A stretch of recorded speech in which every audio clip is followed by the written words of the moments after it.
Welcome to The Nooner, a daily dispatch of open-ended ideas from J.E. Peterson. But you can call me Jordan. If you like this podcast, I hope you'll click whatever you need to click to make sure it consistently shows up in the crosshairs of your attention. The thought of you missing out gives me night sweats. Alright, here's today.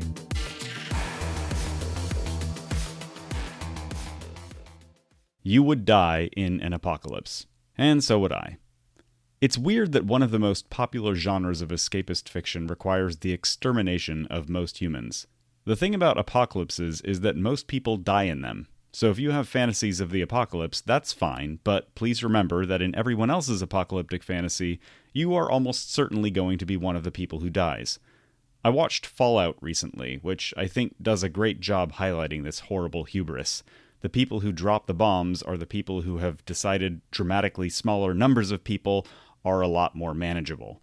Like all the best post-apocalyptic stories, Fallout does a pretty good job making it look like a pretty bad deal. It makes the point that the people who survive aren't the lucky ones, and that survival itself is probably short-lived. But even when the stories get this right, we still gobble them up. Why? I think we're desperate for escape from the problems we don't know how to solve.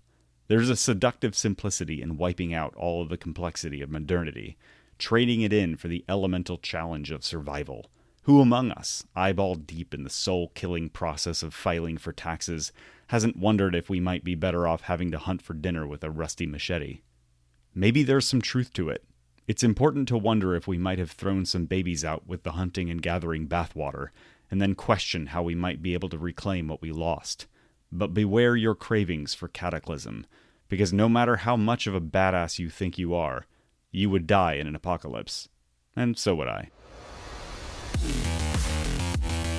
Are you thinking about someone right now?